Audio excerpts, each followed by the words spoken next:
As of this morning, 40 American airports are cutting 10% of air traffic. The reduced schedule is expected to impact thousands, and already has impacted thousands of international and domestic flights.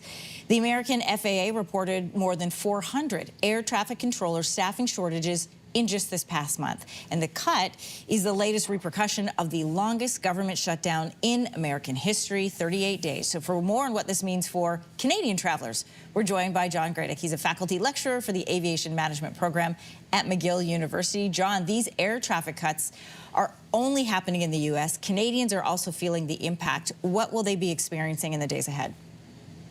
Well, yeah, I think there's breaking news this morning about that 10% cut. I think that the U.S. government has kind of stepped back a little because of the messaging that was going on over the last 24 hours. I think it's only a 4% cut today. By Tuesday, 6%. By next Thursday, 8%. And by next weekend, 10%. So they're slowly bringing these cuts into play. I think that the impact on Canadians will be that their transborder flights that are originating in Canada or coming out of the U.S. airports will have some delays. Not sure how many cancellations we'll have.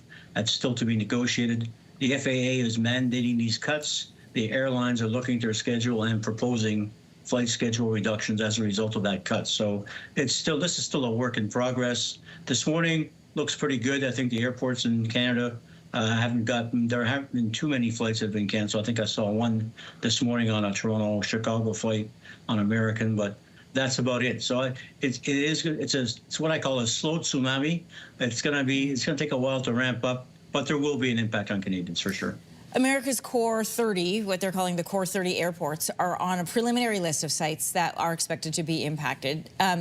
You know, we know this morning that both Air Canada and WestJet have put out statements saying, you know, they are waiting and watching to see what happens. But which airports are likely to impact Canadian travel?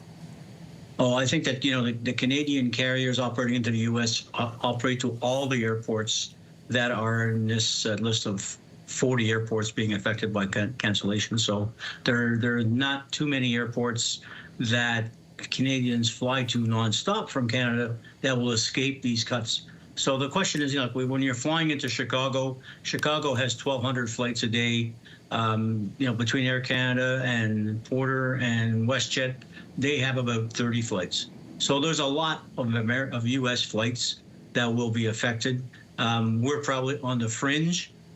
So I would say probably about 1 or 2 flights a day among the 3 carriers will be affected by this. But who knows? You know, it depends on how quickly the FAA wants to ramp up these cuts and whether controllers, in fact, in certain cities decide to really have a greater day of sick-outs than others. So this is a guess on the part of the U.S. government as to where they think these controllers will be calling in sick.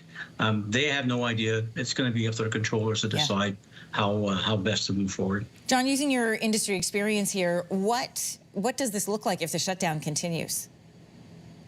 Well, it's going to be, you know, the issue is going to be really placing airplanes in the right place at the right time to run your schedule.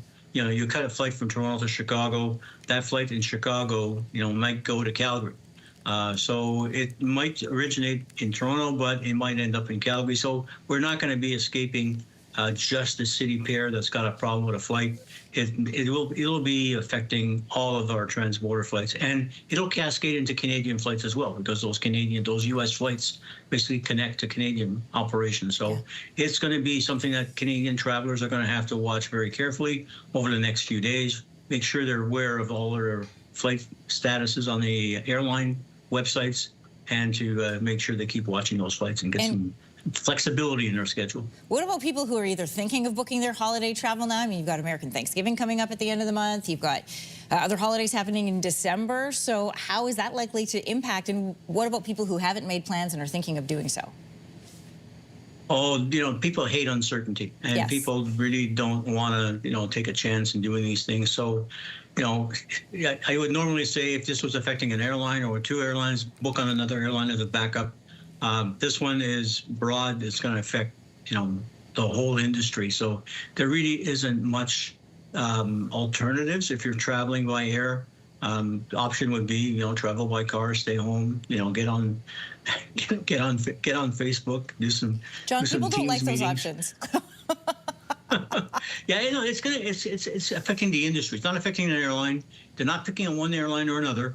It's a broad brush across the whole industry, and that's going to be chaotic. Yeah, not an airline issue, but one that definitely impacts them. John Gradick, faculty lecturer for the Aviation Management Program at McGill University. Have a great weekend. Thank you, Anne-Marie, yourself as well. If you like that video, make sure to subscribe to the Your Morning YouTube feed, where you can find all kinds of new content posted every weekday morning.